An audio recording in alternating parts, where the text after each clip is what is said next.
Hello. Welcome to what do we call ourselves? The Being Nobody group. Because when you leave here, you will be nobody. If you want to be somebody, you came to the wrong place. We are a bunch of nobodies. How many of you are here for the first time? Please do not be dismayed by what you hear. I am not a lecturer. I am not a philosopher. I am not a sermonizer. We're one big, happy family here. Some families aren't too happy. So we're one big family. So we're one.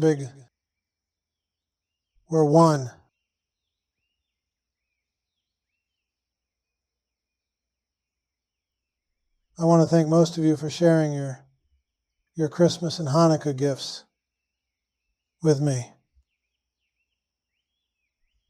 It's very unusual being in Los Angeles. In the past, I never used to take anything that was given to me. But since I got to Los Angeles, things have changed. Anyway, thanks.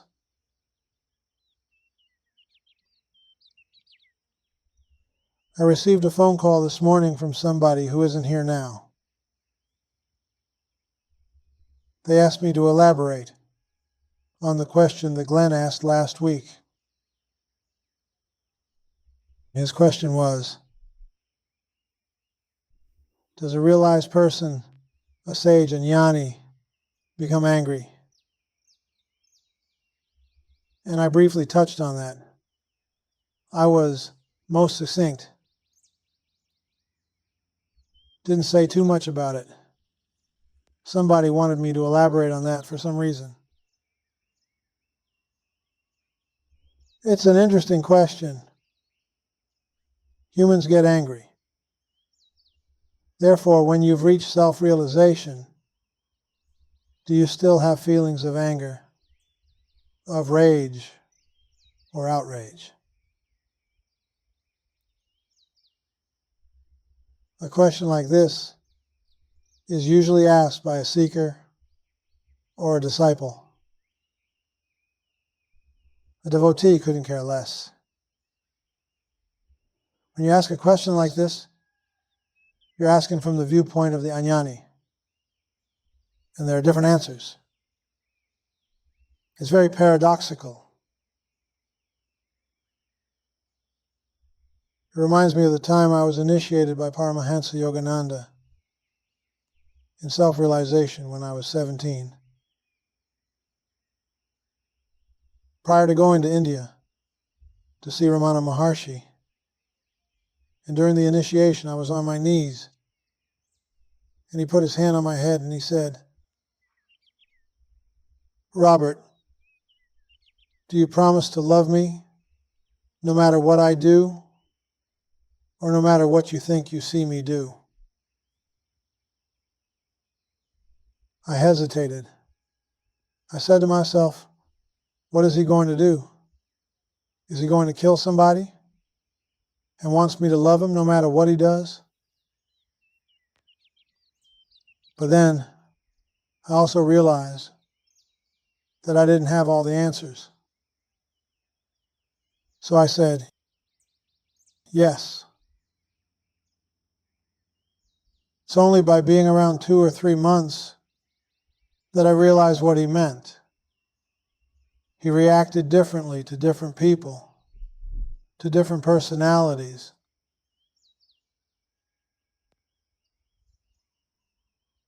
It was Christmas, and he was living with the monks in Encinitas at that time. So I recall one monk came over to him and said, "Master," they called him Master, "may I go visit my family at Christmas time? I'll be gone 2 weeks." He became very sweet, and he said, Of course you can. You should see your family. They miss you. Go and have a good time. And come back in 2 weeks.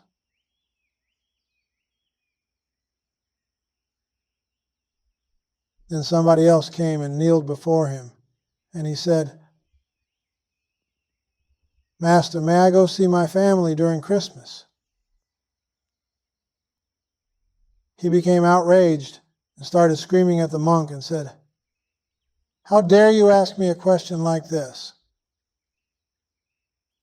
Why do you want to see your family? They don't want to see you. Of course you can't go. Don't ask stupid questions. Go back to your quarters.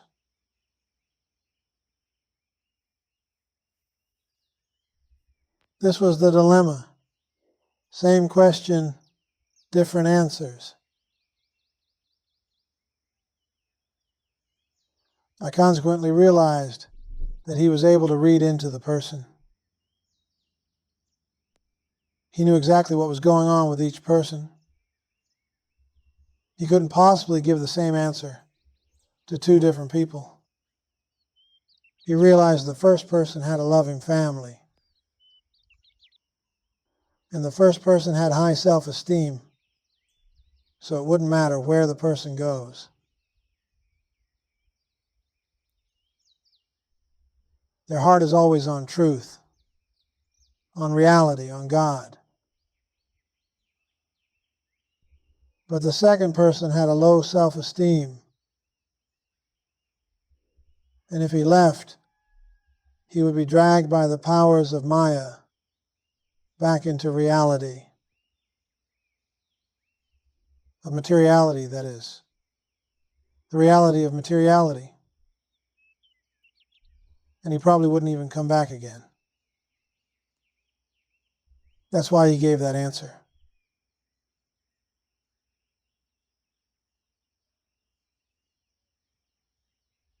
And so it is with the answer to the question that Glenn asked.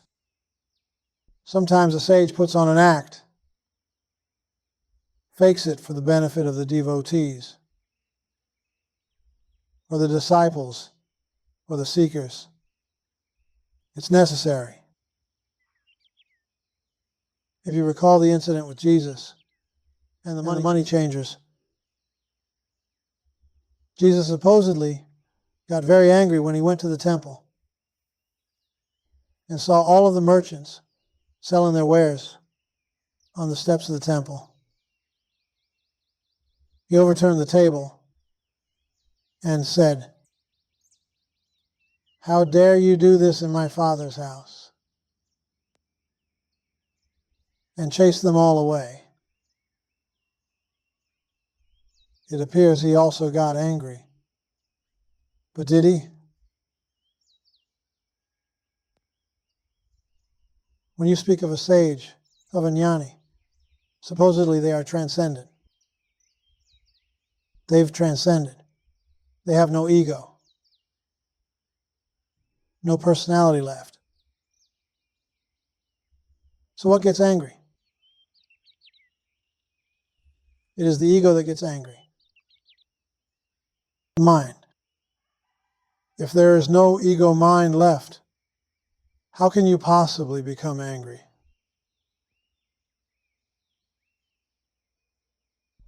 Therefore, a true sage, a jnani, can never really become angry, for he doesn't have the mechanism to become angry again.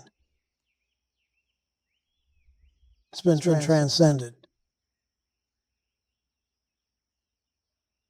It's like the story of the Zen monk who came to the master and said, Master, I'm always getting angry. I can't help it. What should I do? So the master took out his sword and cut off his head and said, Let's see you get angry now. And as the story goes, he became enlightened. His head flew back on and he was realized.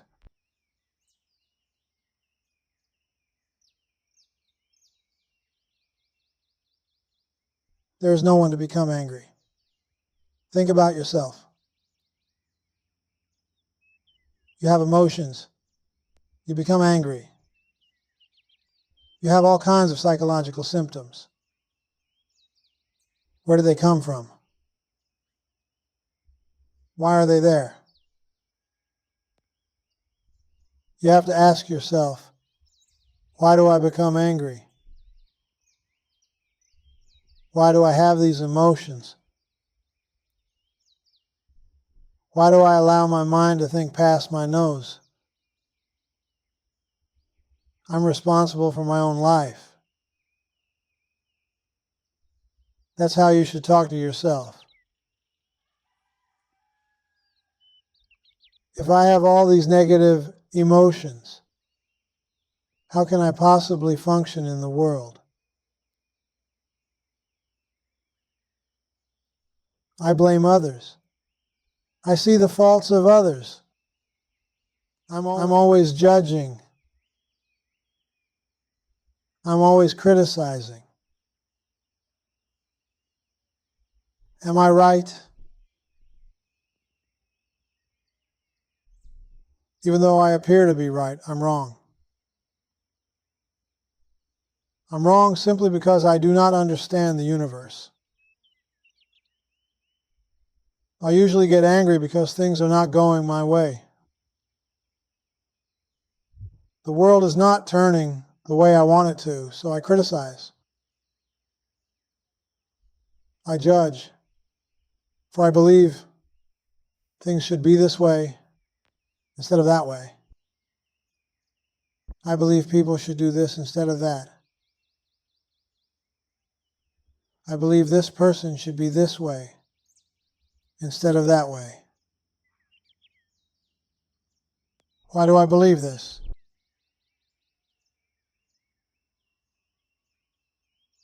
This is the way you should talk to yourself. What is it that's in me that makes me this way? Is it a power? Is it a force? Is it some kind of entity? Am I possessed?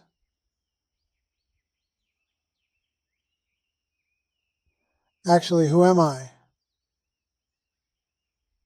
Who am I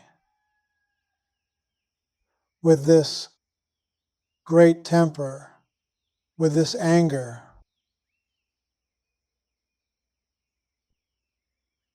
And as you keep inquiring, who am I? You will begin to focus on the I. Who am I? What is this I? I am always referring to I. I'm angry. I'm disillusioned. I have a bad temper. Why, if this I weren't here, there would be no one to experience these verities I just mentioned.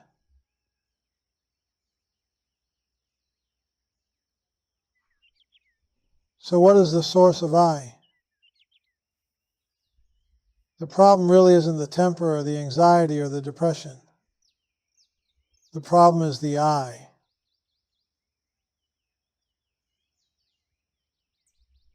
It is the I who has this problem, not me.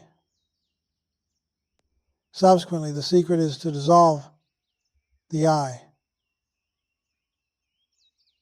to annihilate the I. For I reason out that if the I is destroyed, there will be no one left to get this problem.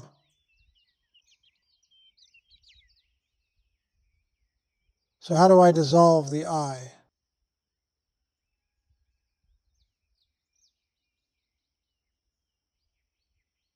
Simply by inquiring, where did the I come from? I wake up. I say, I slept. I had a dream. I wake up. I say, I dreamt. I am awake. I say, now I am awake. I feel depressed. I say, I am depressed. There is always I.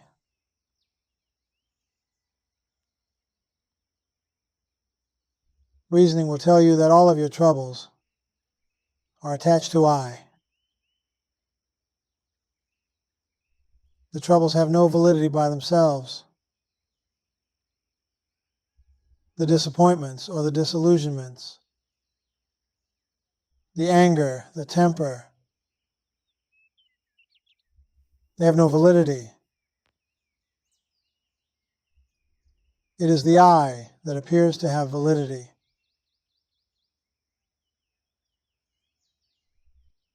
So, where did the I come from? Who gave it birth? Who feels it? Again, I do. It's always I. Who am I? What is the source of the I?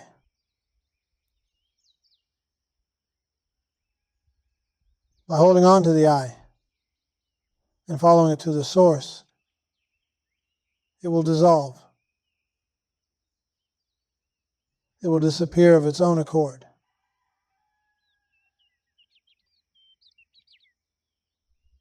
So you inquire.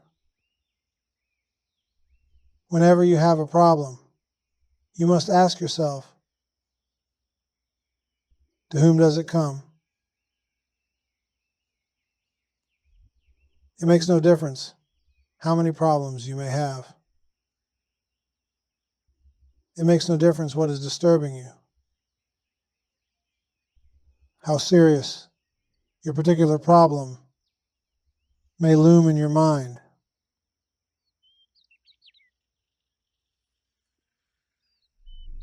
The method is always the same. To whom does it come? Why does it come to me? Me is the same as I.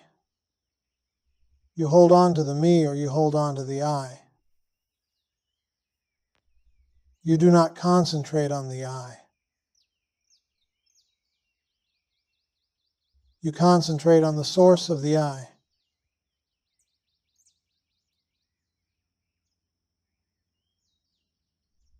But you hold on to the I like you're holding on to a rope.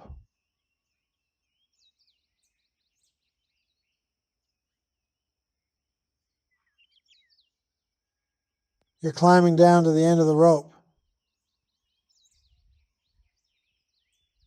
And every time you say to yourself, who am I? Or what is this I? You're going deeper and deeper within yourself.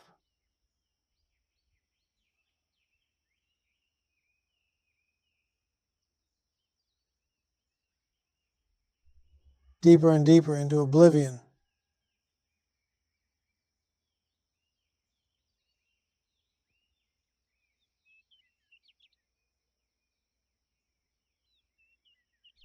Into emptiness.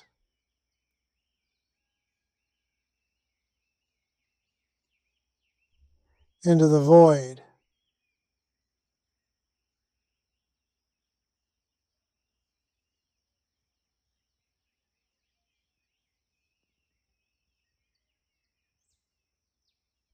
As you repeat, who am I? The space between the thoughts, who am I? Becomes greater and greater.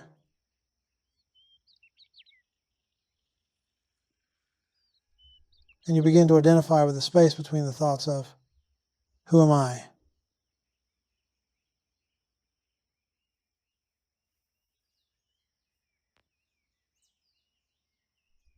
All of a sudden, you find a profound peace overtaking you.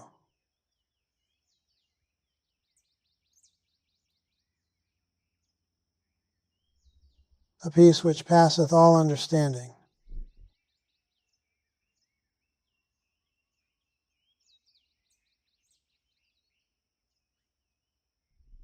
This is not a peace that you've known before.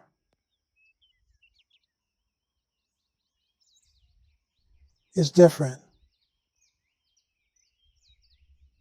It's a peace that overtakes you completely.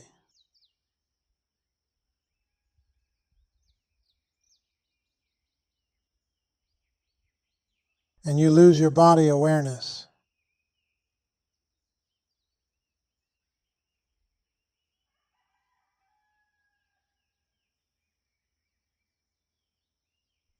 It has nothing to do with the things of the world. It's a blissful peace.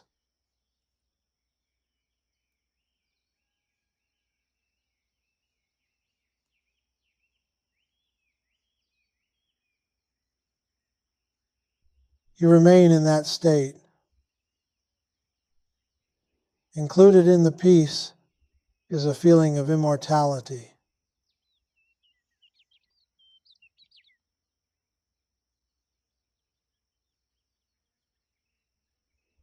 Without using words, you just know. I was never born and I can never die.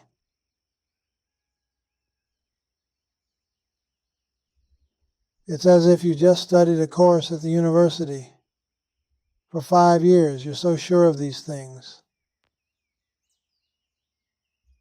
You just know that all is well and everything is unfolding as it should.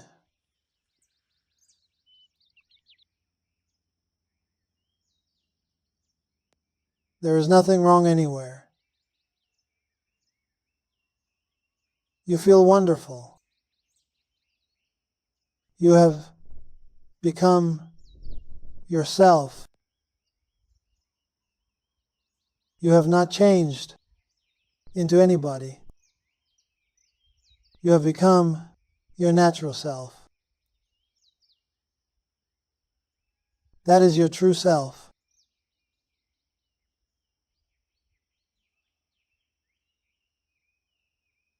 This feeling never leaves you. It is always with you. Whether you work or you sleep or you do nothing, this profound peace, this love, this feeling of immortality never leaves you.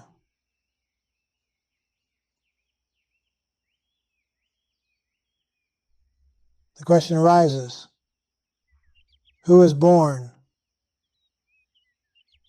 Who dies?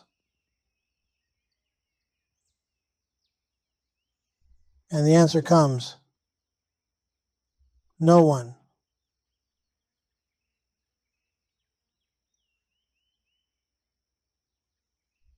There is no cause for existence.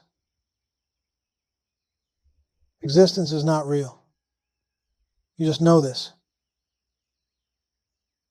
Whereas before, you were identifying with the material world. The material world was real to you. But now you just know you have just become infinity itself.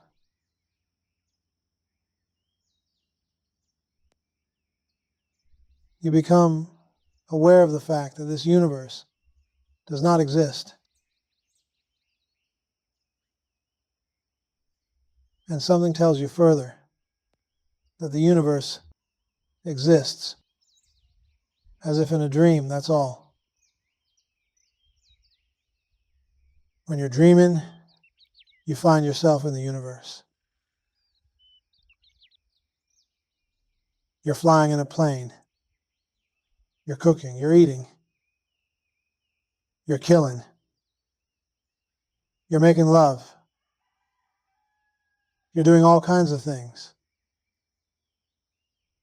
It's all happening in your dream. It seems so real. If anyone comes and tells you you're dreaming, you refuse to believe them. because the dream appears very, very real.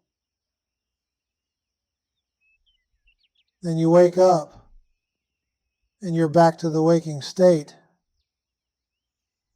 which is just another dream.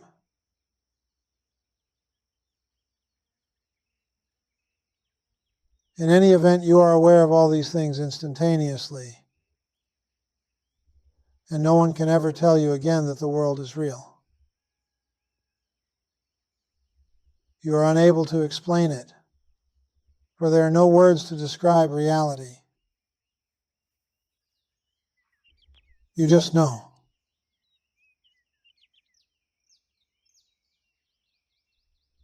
You also realize that there is nothing in all this dream world that can possibly harm you or cause you unhappiness. And you look at the world as an optical illusion. It appears to be here, but it's not. You consequently stop reacting to person, place, or thing. For if you react, you're identifying with a dream world.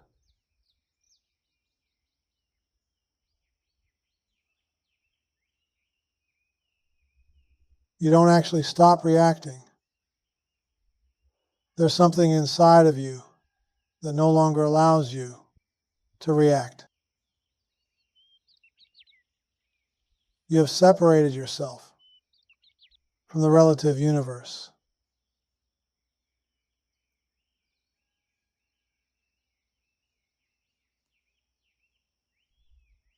The question is, why do you want to become like this? For it sounds to the average person like you become a babbling idiot. You're no longer part of this world. You have to ask yourself, therefore, what is this world all about? This world is a world of constant change. Look at my body. I am not the same person I was 10 years ago or 20 years ago. I've changed completely. And I'm getting older. And the body will die sooner or later. What am I working for? Why do I do all these things I do every day? Why am I so concerned with this life and that life? And this person and that person? And the world situation? I do not understand anything. And that's the beginning of divine ignorance. You realize that you do not know what anything is. As an example, you look at a tree. You do not know what a tree is. You were born into a situation where a tree was evident for you. It's just there. And people call it tree. They could have called it dog or cat. But they call it tree. Where did it come from? What came first? The seed or the tree? It's a mystery. You don't know. You look at a spider, a dog, a cat. What are they doing here? Where do they come from? What is their purpose? You have no idea what anything is, and you have no idea what you are. Therefore, you no longer condemn. You no longer hate. You no longer judge. You no longer find fault. You no longer try to change anybody. You leave the world alone. You leave people alone. You leave everything alone. You keep working on yourself. What are you doing with your life? How did you go through your life today? What kind of thoughts went through your mind? What kind of feelings, emotions did you have?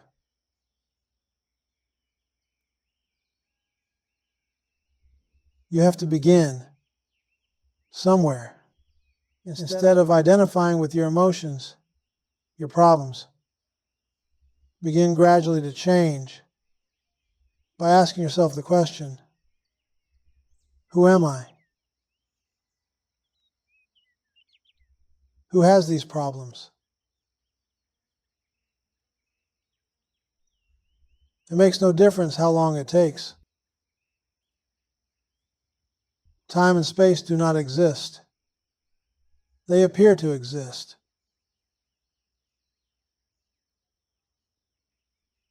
We have learned that whatever you say, whatever you do to someone else, however you act, returns to you.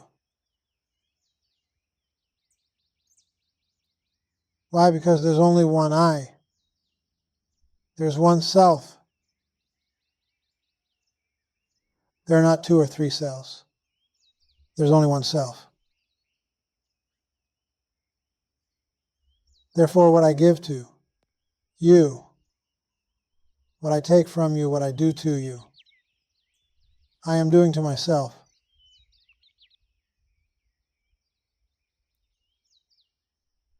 If I hate you, I hate myself. The trouble is we do not see the results immediately. So we think we're getting away with something. You cannot get away with anything. Everything always comes back to you. As an example, say you're a pickpocket and you pick a person's pocket and you find a wallet with $50,000. And you say, great, look what I got. You justify it. You say that person is rich, they don't need it. I do. You move to Canada and you buy a house. You get a job. 10 years pass. This is the falsity of time and space. There appears to be time, but there's not. It's really happening instantaneously, but time appears to be real. So 10 years passed. You have a new home, new job. One day you come home. You find your house on fire. All of your personal belongings that you love so much have all burned up. When you take an inventory, you see that there was $50,000 worth of damage. It came back to you, but in a different way.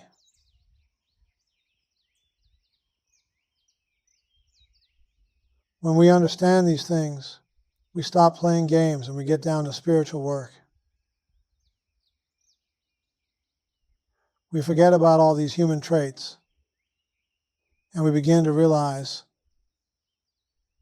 my true nature is consciousness. I am absolute reality. I am pure awareness, ultimate oneness. This is my real nature. And even if I do not feel it right now, I'm going to work on myself continuously. Even if it takes me 10 million lifetimes, I will work on myself diligently.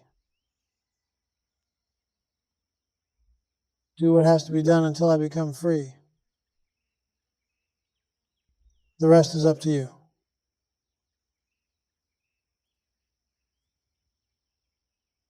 Now let's chant together.